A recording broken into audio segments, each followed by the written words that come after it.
If you are training hard over an extended period of time, the likelihood of getting injured or developing some niggles is high. Now, of course, we want to mitigate this through sensible programming and proactive recovery strategies to reduce injury risk, but shit happens. So it's best to know exactly what to do to heal an injury as fast as possible. Effective training pushes the body into threshold zones, breaking down muscle and connective tissue and demanding performance adaptations. However, training is a form of stress that requires adequate recovery. Poor recovery, overuse, and excessive stress, whether that's physical, mental, and exercise included stress, all contribute to higher injury risk. So, understanding whether an injury is structural, tissue damage, or mechanical movement dysfunction will influence the approach to recovery. This video will outline the best injury rehab protocol, primarily for structural damage, but also applicable to mechanical issues. Now, before I dive into this, make sure you like the video. That gives my channel a lot of help and it's free. I've put a lot of work into this video to explain to you how to heal any injury you have. And this is stuff I've learned over years and years of trial and error, getting injured, stuff like that. So effectively, I'm saving you a lot of time here. So if you're not subscribed already, also hit me a follow, hit me a subscribes, but definitely like the video. Thank you very much. All right, so I'm gonna first start with some context because it's all good talking about injuries and pain and how you rehab injuries and stuff like that. But if you have very little experience with it, you're just going off textbook and you don't really have any skin in the game. You don't know what works, how the person feels. And one thing I can definitely do is empathize with people who are injured and have serious injuries and how what it takes for them to come back from injuries. So I'm going to give you some context in this because I've had a lot of injuries, right? So I'm going to go through those and just talk about my experiences with it as well, and then dive further into the framework of how to heal any injury which I've created, right? So starting with my injury history, most recent to oldest, my most recent and probably worst injury I've had is my disc bulge, which has led into nerve root compression of the L6. I'll get into this a little bit later on the next slide. I recently had knee patellar tendinopathy, which I've recovered from. And then last year I had an ankle ligament damage playing football. Previous to that, we had a fractured L5, L6, which resulted in spondylolisthesis and pars defect, which you can see on the right here in this diagram.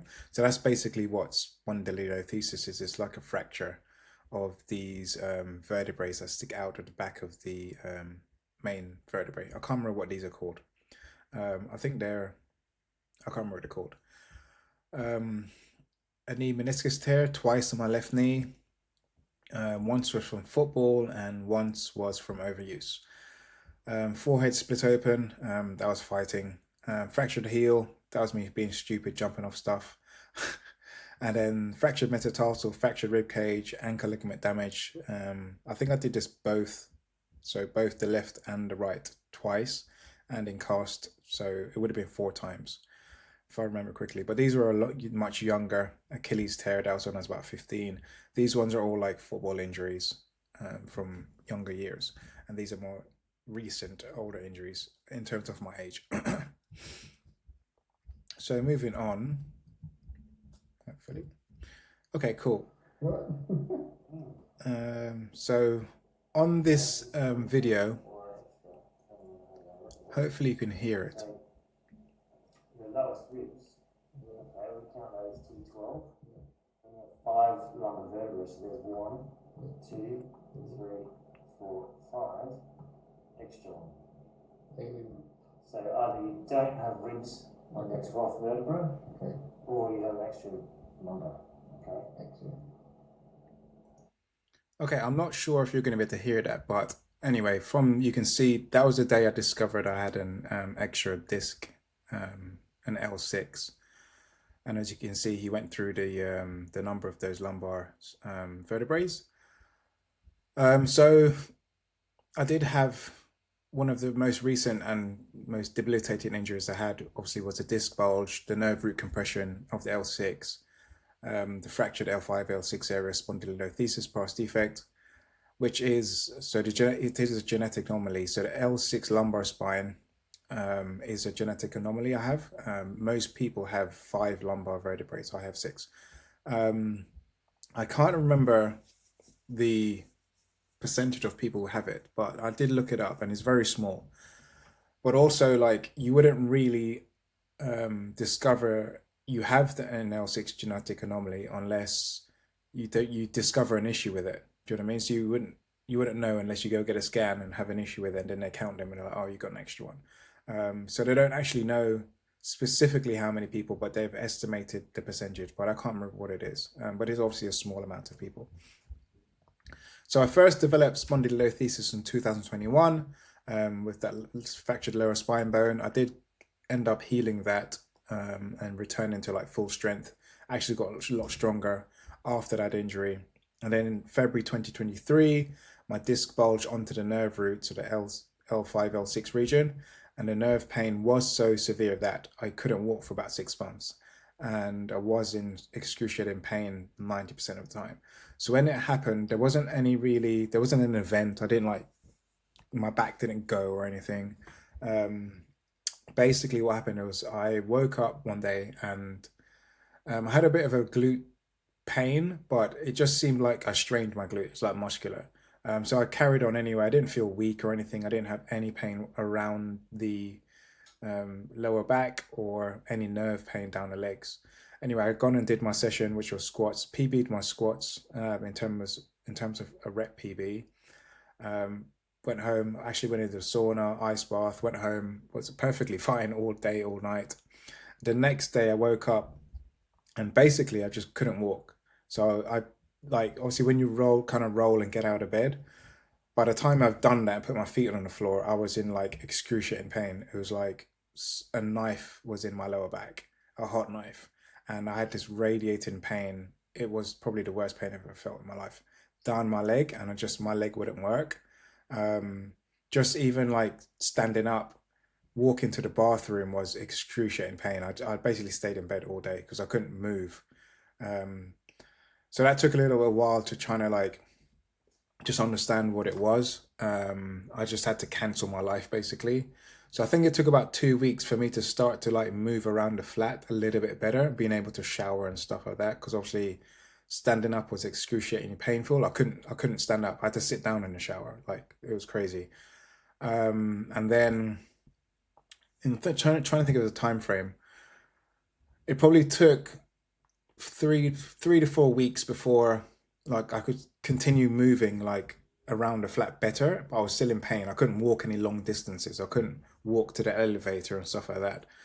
So even like taking the bins down was like excruciatingly painful because I could probably only manage it like once or twice a week. I have to take breaks. Like if I walk like 10 meters, I'd have to take a break. And then by the time I made it to the lift down to the bins and come back, I was totally exhausted. My body was nervous system was just like I'd done three heavy weightlifting sessions back to back. I just had to like go sleep. So that carried on for a while.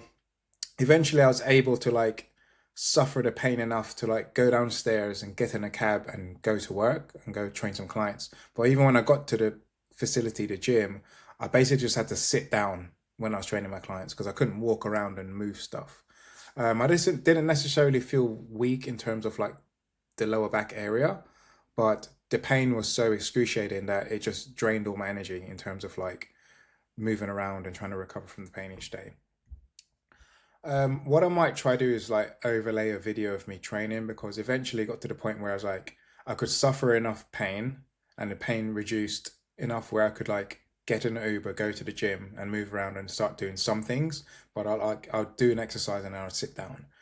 And then I get in the sauna and stuff like that. But it was like excruciating painful just walking. I couldn't like walk any long distances. Going to the shop was like an impossibility.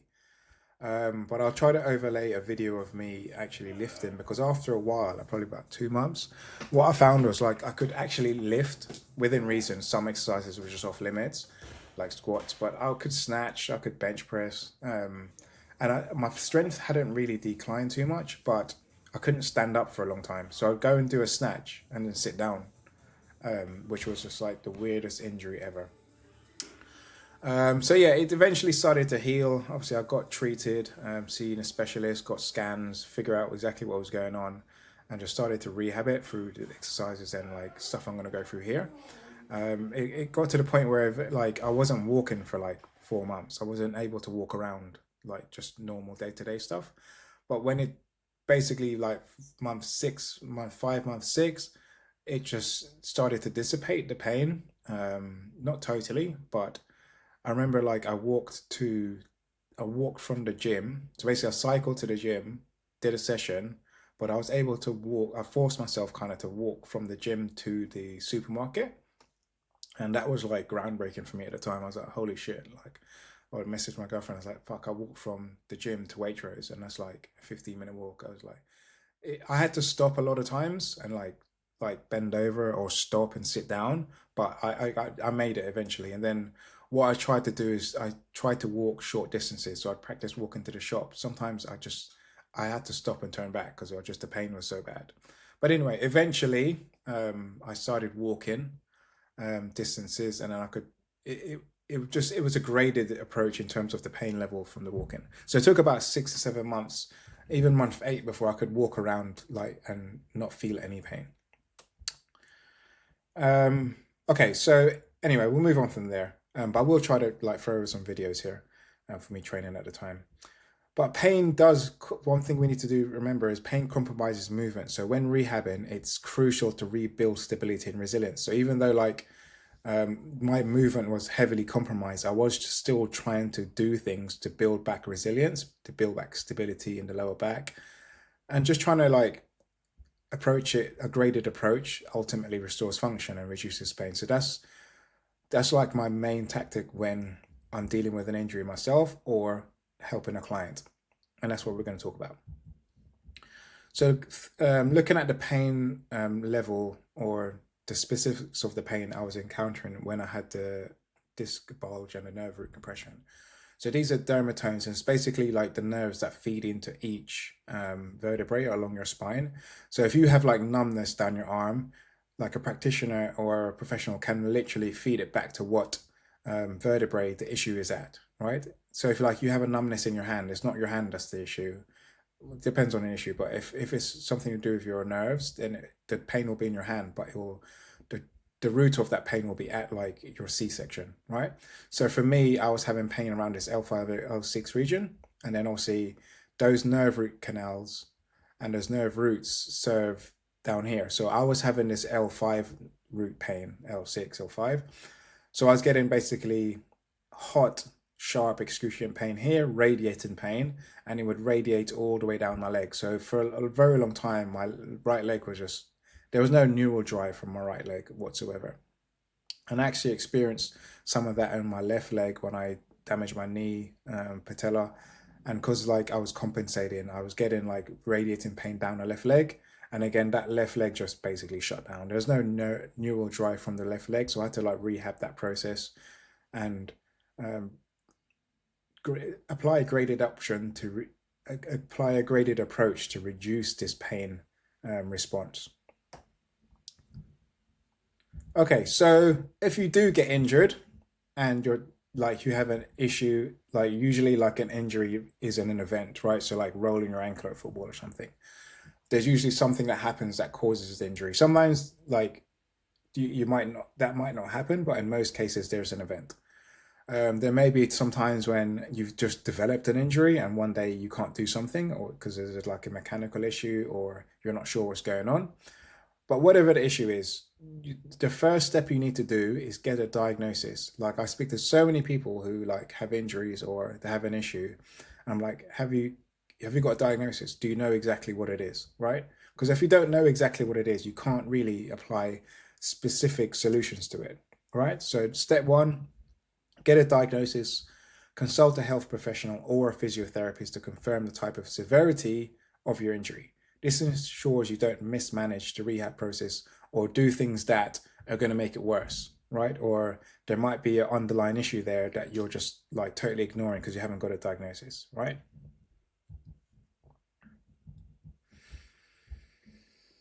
Step two, address trauma and initial inflammation. Like there will be no doubt some aggravation, pain, and inflammation from an event or an injury. So this must be addressed first because we first want to get out of pain because pain doesn't feel good, especially if it's very heightened pain and it can be draining to your energy and your motivation. So we need to try and bring that trauma down. And that's the first thing you need to do after diagnosis. This would best involve heat and cold exposure to alleviate inflammation and settle down tissue that may be tightening up as its normal protective mechanism. Injury causes inflammation and pain, which must be managed before progressing. An immediate thing we want to do is apply heat and cold exposure. Ice reduces acute inflammation, while heat helps tissue relaxation and blood flow.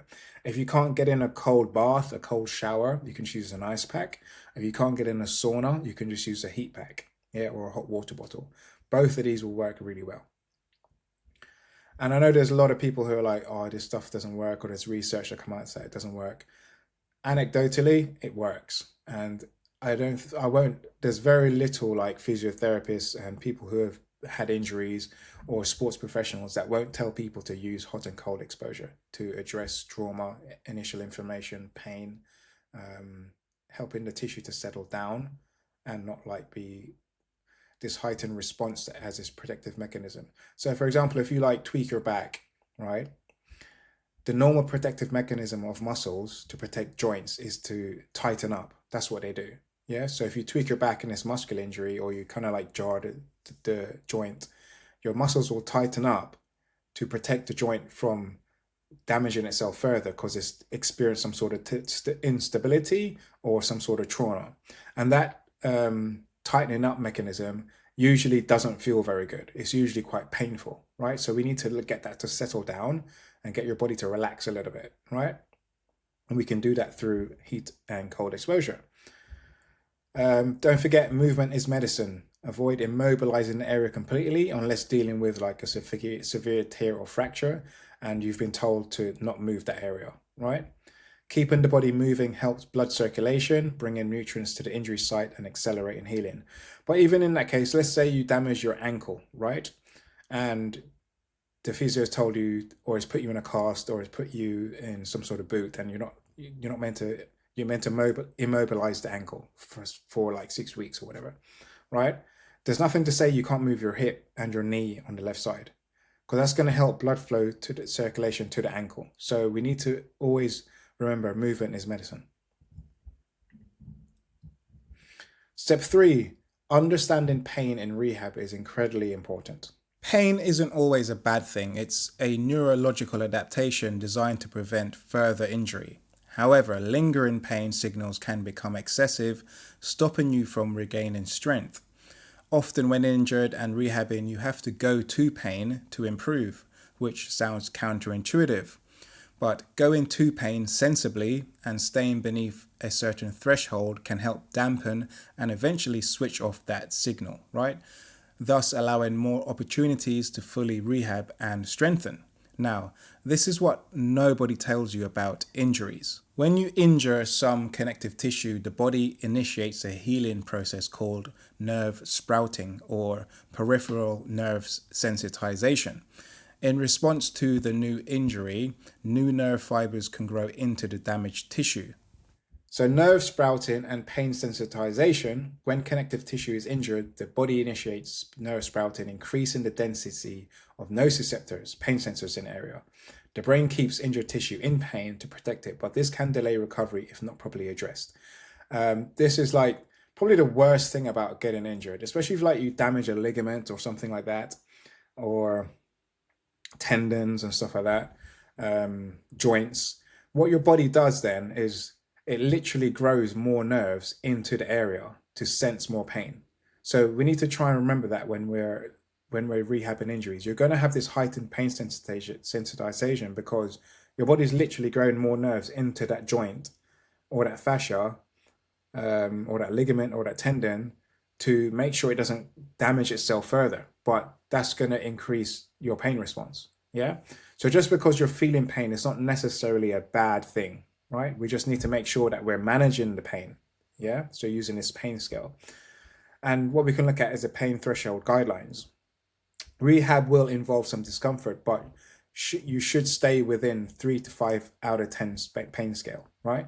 So if pain exceeds 6 out of 10, you're pushing too hard when you're rehabbing, or when you're going back to the gym, or when you're trying to do other things out like around the injury, right? Or if you're doing specific direct rehab to the area. If you've gone up to this region, it's too much. If you can stay within like this 3 to 5, even lower, when you're rehabbing and doing certain exercises, that's a good area to be in, because the pain is manageable, and that pain will dampen over time with exposure to the correct rehab exercises or whatever you've been prescribed to do. Always assess pain the next morning after rehab exercises or training. If it's worse, you've exceeded the tissue's current capacity and need to regress. If it's not worse, or it's the same, or the pain is lower, then this is a very good sign for rehabilitation and restoration of function to whatever injury you have, or how well it's healing. Step 4, managing inflammation. So we're going to talk about inflammation quite a lot in different, different angles to it. Try to avoid overuse of NSAIDs. So those are non-steroidal anti-inflammatory drugs. Things like paracetamol, ibuprofen should only be used sparingly for about 1 to 2 weeks max. If you're like in excruciating pain and like you can't go to sleep, or you just can't like handle it, then yes, use these to bring the pain levels down. But long-term use can impair tissue healing, and this has been shown in a lot of studies. I haven't got pulled up any studies on this for this presentation, this video, but you can look it up yourself, right?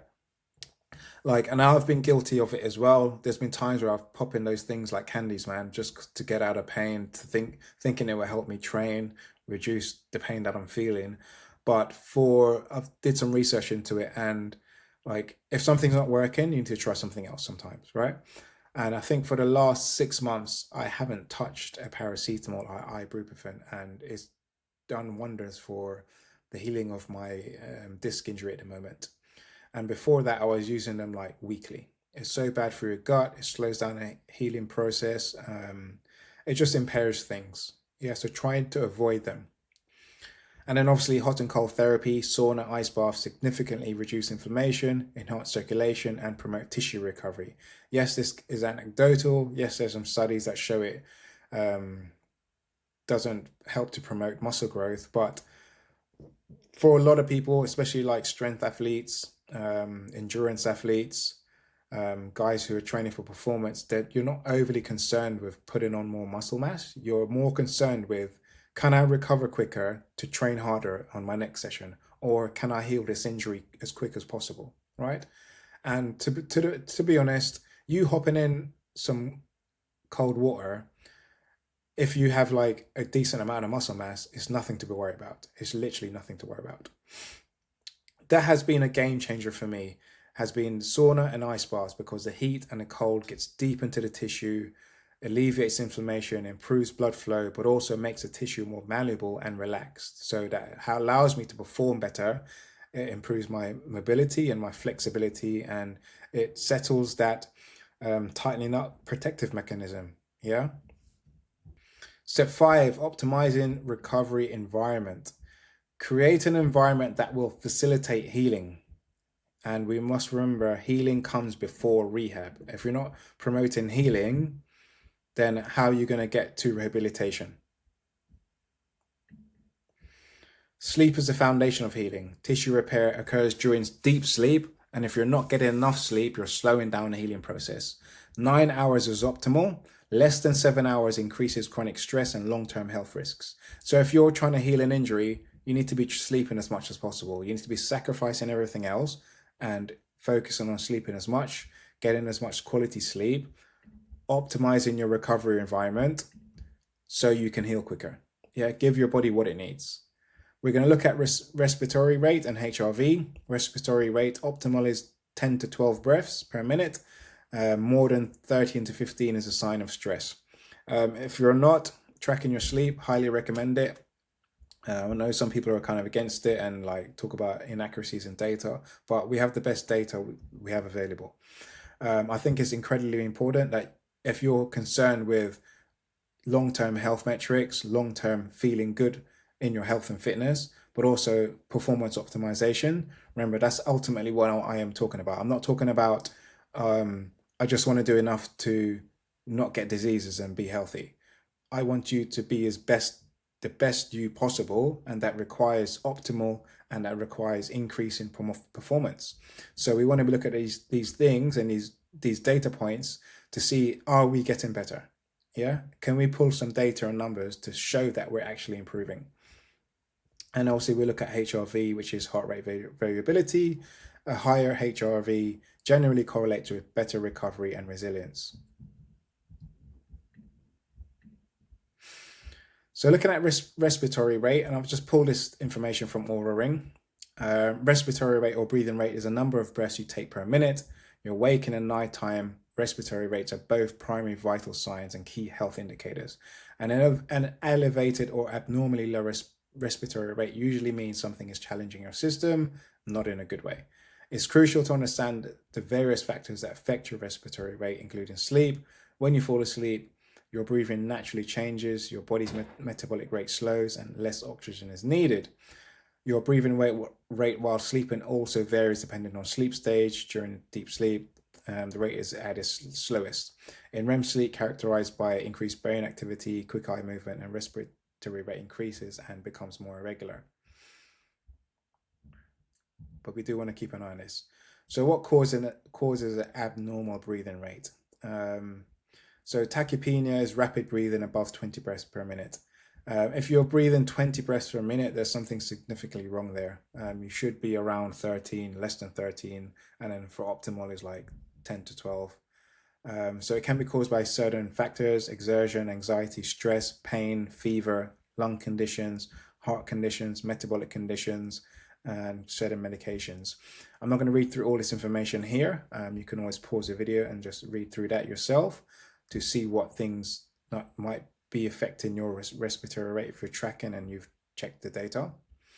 Mine's usually around 12 per minute, and my resting heart rate's quite low for my sleep. I think like average is probably like 44, something like that. The lowest I've clocked is like 39 in my sleep BPM. So improving nighttime respiratory rate can enhance recovery, HRV, and overall health. So here are some key strategies. Improve nasal breathing. Mouth taping at night. I don't personally do it, but a lot of people do it and swear by it, and there's a lot of good data on it. It encourages nasal breathing, which reduces respiratory rate and improves oxygen efficiency. So if this is something you think you might need to do, try it out, experiment, see if it makes a positive effect. One good thing to do is to practice nasal breathing during the day, especially while exercising or working or running or stuff like that. When I program cardio for my clients, aerobic conditioning, I will give them specific sessions where I'll tell them to practice nasal breathing, right? But you should be trying to nasal breathe most of the time, just day-to-day stuff. Aim to reduce sleep stressors, minimize stimulants, caffeine, nicotine, and heavy meals close to bedtime can elevate nighttime respiratory rate.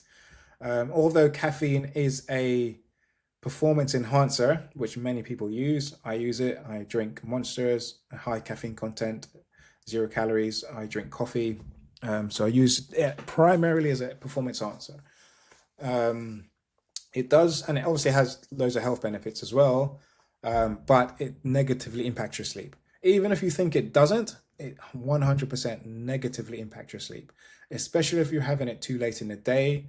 But as soon as you consume caffeine, there's going to be a negative impact on your sleep. So you need to be doing as much as you can if you drink coffee to not drink too much. I think 1 to 2 servings of coffee is plenty for most people. If you're having more than that, you're probably addicted, and you should have a like try and address that.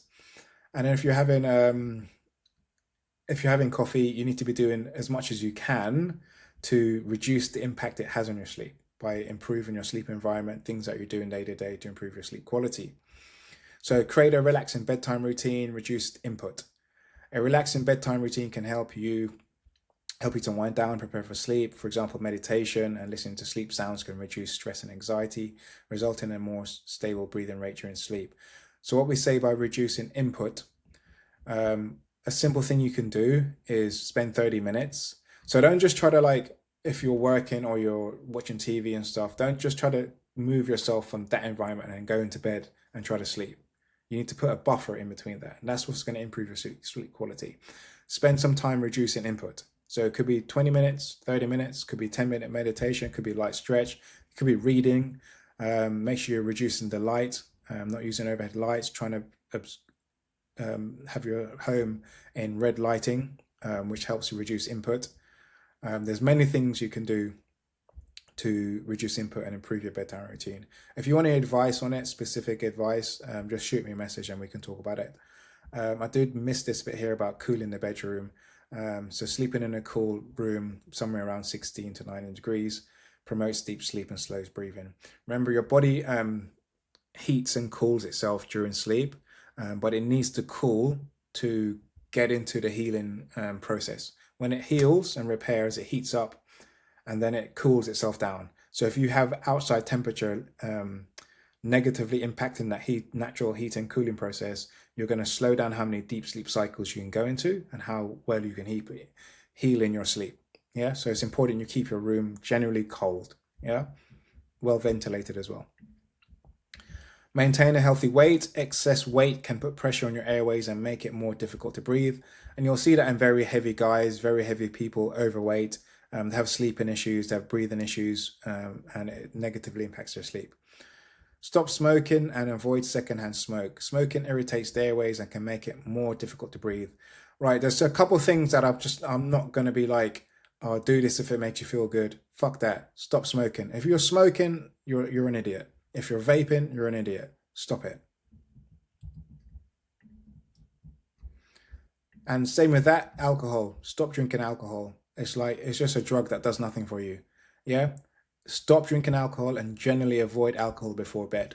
Alcohol can relax airways and throat muscles, leading to breathing problems. But there's a whole heap of like negative health issues that alcohol has. It doesn't nourish your body. It doesn't do anything for you. All right. If you need alcohol to be a fun person or enjoy people, enjoy social environments, you need to take a look at yourself. Sleep in a well-ventilated room. A well-ventilated room will help ensure that you have enough oxygen to breathe, improve air quality. And this is something I want to implement because air quality in London is terrible. Most cities is terrible. So improving your air quality by using an air purifier with a HEPA filter removes allergens, dust, pollutants, which can improve oxygen uptake and reduce nighttime breathing disruptions, especially if you have allergies, pollen, asthma, congestion. Obviously, improving airways reduces nighttime breathing effort, right? And then obviously polluted air exposure, we want to be reducing airborne irritants, which lowers inflammation and respiratory strain. We can also look at using a humidifier. A humidifier can add moisture to the air, making breathing easier and reducing risk of snoring. So these are some options you can apply to your home environment, depending on where you live, what you feel drawn to, what you think you might need help with. So just giving you everything you can try to apply here. Now looking at heart rate variability, which for short is HRV, and HRV measures the rate of change of heartbeat over time. Having a high HRV is a good thing. It means that your body can quickly adapt and recover from stress. Stress lives on a spectrum. This stress spectrum refers to the range of stressors that we may encounter in our lives, ranging from minor daily hassles to major life events. It encompasses physical, emotional, psychological, and environmental stressors. Increasing stress tolerance involves developing resilience and coping mechanisms to better handle stressors when they arise. So widening the base of the stress spectrum involves expanding one's capacity to manage a broader range of stressors. Now, we can't totally get rid of stress, so get into the idea of pushing up both ends of the stress spectrum, tolerance and downregulation. Then you can widen your base and increase tolerance. Most individuals have a very poor tolerance to stress and poor recoverability. This is a huge piece of the puzzle most people never develop until it's too late. And they then try to develop this when it's very late in the day. You want to try and undo years of poor nutrition, years of weight gain, and years of poor sleep hygiene, very much like Sisyphus pushing the rock up the hill.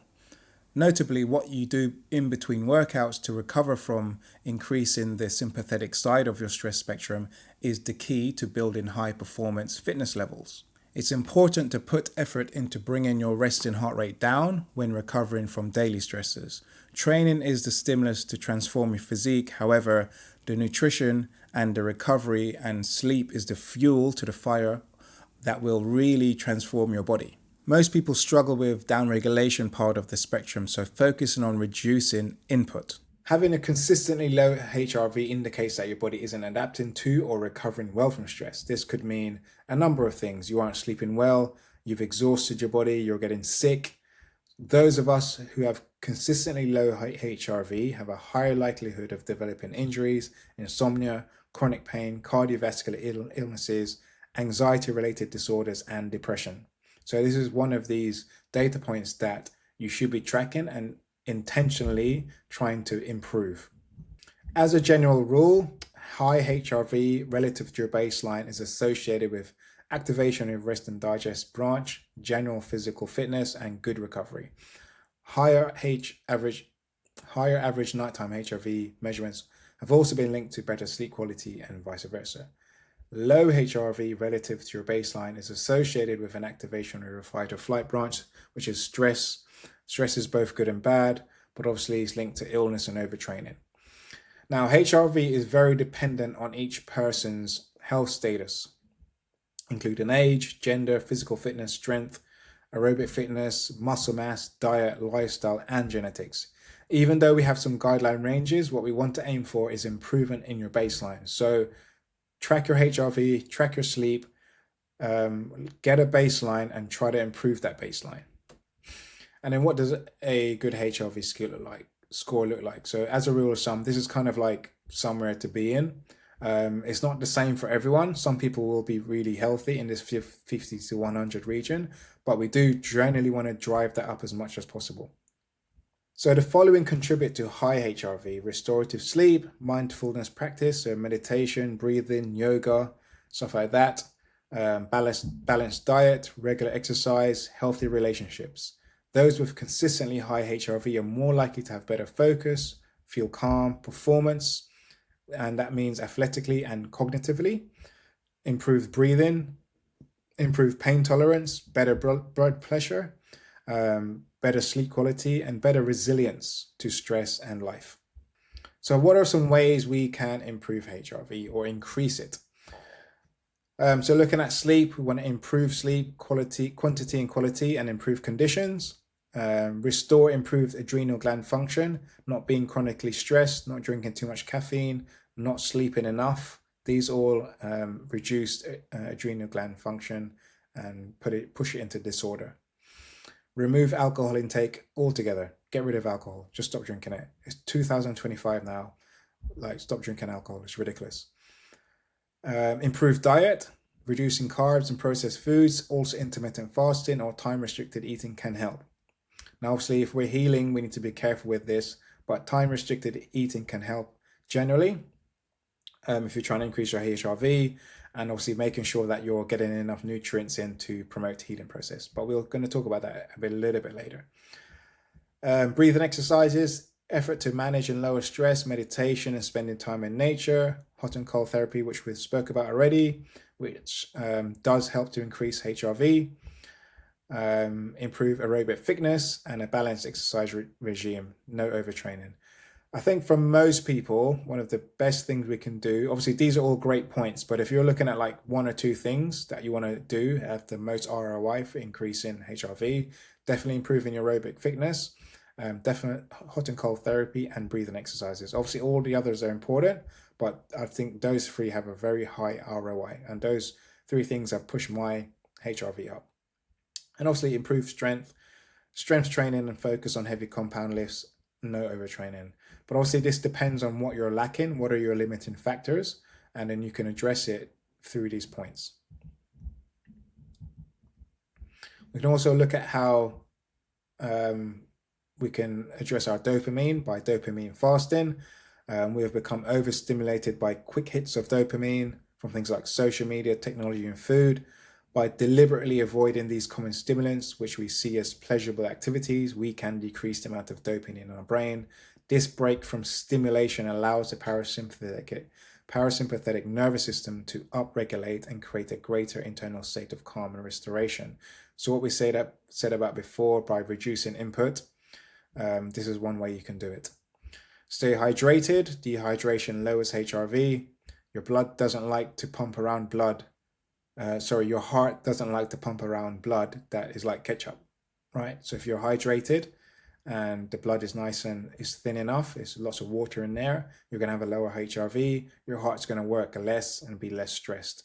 Remember, your heart doesn't turn off, right? It rests, but it doesn't turn off. It's always going. So you have to be looking after it long term. And get into flow state. Flow state is a state of meditation or mindfulness that you enter while being absorbed in an activity that you can just be focused on that one thing, right? And get into flow state is all about almost forgetting about yourself to rediscover and improve yourself. So when you're training, you kind of forget about everything, try to forget about yourself. You're not as self-conscious generally. Obviously some people struggle with this, but you're trying to let go of that side of yourself, focus on the activity at hand, and then that helps you to improve yourself, and then that's how you develop, right? If you want to talk about this with me, something I'm really interested in, shoot me a message. I don't mind having these deeper conversations with people. Right, step 6, fueling tissue repair. And one thing we need to look at, which is incredibly important, is increase nutrient and protein intake if we want injury to heal and repair as quick as possible. Structural damage requires raw materials to repair and rebuild tissue. With structural damage, the body will need building blocks to repair and grow new tissue. This is called proliferation and generally takes months or even years. So address nutrient and protein intake. Give your body more than enough building blocks. Possibly increase calorie intake and protein intake. Possibly bringing your calorie intake up to maintenance should be adequate for most people if you are worried about weight gain whilst you're injured. You may significantly slow down the proliferation process if you are fasting, not eating plenty amount of proteins, or in a calorie deficit that is aggressive. Think, where is your body getting the building blocks to repair the tissue if you're eating in a deficit or not eating surplus amount of proteins? So increase calories and protein intake. If you're fasting in a calorie deficit or not consuming enough protein, where is your body getting the building blocks for repair? Right? Think about it.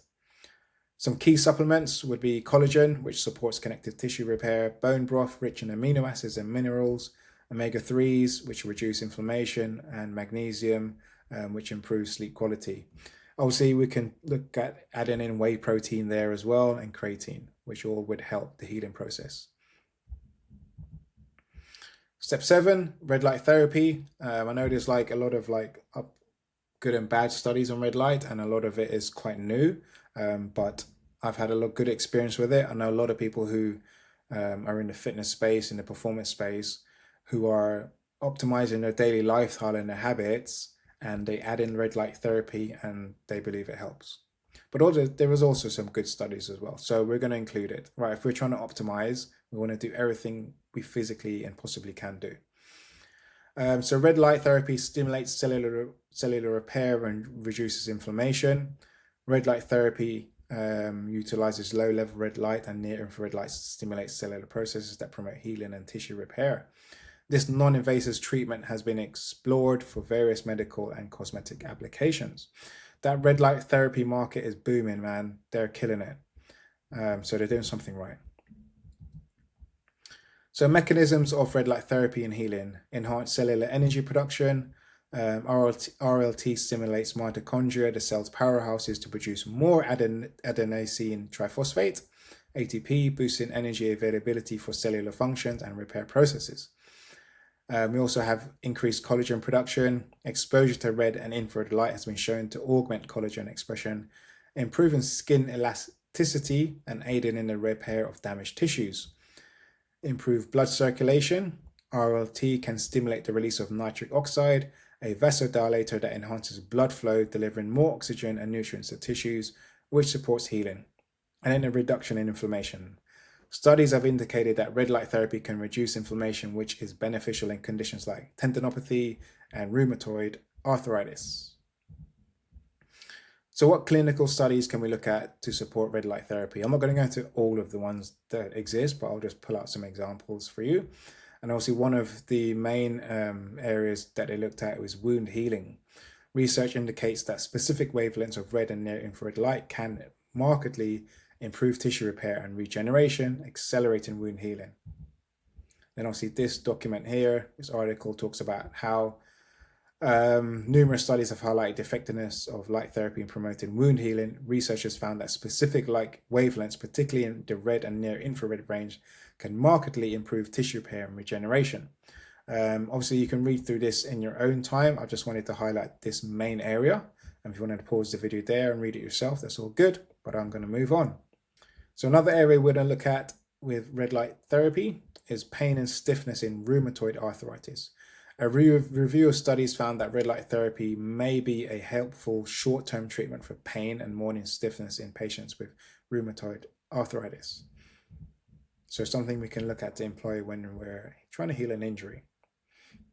And then looking at this article here, red light therapy for pain. Research shows that red light therapy may be useful relieving some types of pain, particularly due to inflammation, irritation, and swelling of tissues.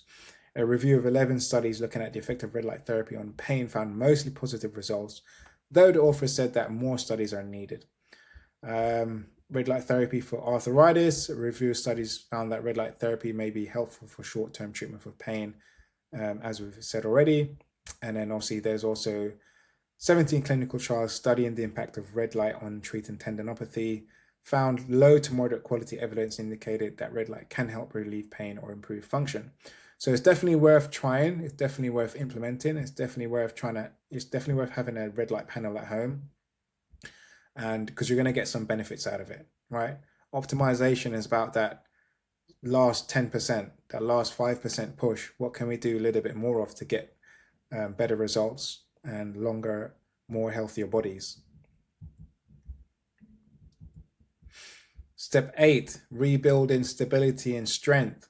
So once we've kind of got all those other things in place, we want to be rebuilding strength. We want to be rebuilding stability of the area that's been injured. And we want to be applying rehab exercise. So 2 main areas we want to focus on is stability first. Before regaining full function, the area must regain stability and control. I'm not going to go into the specifics of how we can do this because one, I don't know what you've injured, so I can't give you specific advice, or I can't talk about a specific tactic with that. It all depends on the person, so there has to be some context. But this would be the strategy. Stability and isometric training to build stability and strength. And isometric training helps to restore neuromuscular function without excessive stress. And isometric training is really good because you can apply a graded approach to pain with isometric training. You can literally say, I'm going to go to 3 to 5 out of pain level today with this training, and that's it. You could go beyond the pain level. You could go up to 6, but then you're pushing too hard, right? And so it's quite hard to do that with certain exercises like the squat. If it hurts, it just hurts. There's no way to it's very hard to reduce the pain level from that bigger movement, but you can do it through isometric exercises. All right, looking at the Wolverine stack, step 9, which is obviously PED use. Now, I do want to mention this area, but because it's very interesting, but I'm not going to go into it. This is just like a very brief overview so you understand what the Wolverine stack is. There's a lot of people on YouTube who've made loads of in-depth videos of how to apply this. There's a lot of people out there who can coach you through it. There's companies that will do it for you, consult with you and help you get these things. But I think generally in the space of optimization, health, healing, injuries, stuff like that. People are trying to live longer. I think it's worth knowing this information, and it's worth, if you want to, experiment, but also understanding how these things work and what are your options long term. So the Wolverine stack is a peptide-based approach to accelerate tissue healing. It involves TB500, BPC157, which both promote cellular repair and reduce inflammation. And then, of course, the most powerful one, which is HGH, human growth hormone, which enhances tissue regeneration. Of course, don't just willy-nilly start taking this stuff. Do your due diligence. If you're interested in doing it, consult a medical professional before using any peptides. Now, looking at BPC, I'm not going to look at HGH because it's way too complicated, but I'm going to give you a brief overview of BPC and TB500. So what is BPC? BP stands for body protection compound. It's derived from a protein in the gastric juice. It's not a natural substance that exists in nature. It's a small molecule with 15 amino acids known as a peptide. So BPC is part of an exploding supplement sales empire. A dozen companies have promoted this stuff on social media, and obviously it's known as a Wolverine stack, obviously referring to the Marvel character's ability to heal quickly, right? The general idea is that this stuff is supposed to help healing. However, for use in healing muscles, ligaments, and tendons, there's not a single randomized control trial that's ever been performed in humans, meaning we have no clinical evidence of this. So a lot of people are taking this as an experiment. A lot of companies are obviously not following standardized guidelines, but from a lot of people I've spoke to, they've had very, very positive experiences with BPC and healing injuries in like less than 1/3 of the time. So it's interesting to just, knowledge is power, right? And it's good to be well informed. So I'm not going to read through this too much, but this is some of the studies, data that they had on it. They haven't obviously experimented on humans with this, only in animals. But yeah, it's believed either the BPC works by activating other repair cells that can help tendons or ligaments, or making human growth factor receptor on these cells more sensitive. That's basically like basic mechanics of how they think it works. This factor suggests it likely wouldn't work on younger patients who are already like maximally sensitive to HGA receptors. So you tend to get like a load of old adults, load of older exercisers, trainees who use it. Okay, moving on. Looking at TB500 is basically a synthetic peptide that may help with wound healing, tissue repair, and muscle growth. It is derived from the active region of thymosin beta-4, a peptide that's also known to promote wound healing. And obviously, it may help with certain things like dermal wound healing, angiogenesis, and tissue repair. So, final point, remember, healing comes before rehab. Create an environment that facilitates recovery first. Avoidance is never the cure. Progressive exposure is key to restoring function and reducing pain perception. Strength is always the answer. The body heals, but not if it's weak. You must train the area to regain function, even if that means some small discomfort. Okay, thank you very much for watching. Hope you enjoyed that. If you've got any questions, just hit me in the comments, DM, whatever. If you want to talk about anything, again, just message me. Make sure you like the video. Make sure you subscribe to the channel. And if you're interested in optimizing your performance with results-driven strength training and performance-focused nutrition, send me a DM. We can hop on a 45-minute call and figure out how to optimize yourself. Thank you. See you in the next one.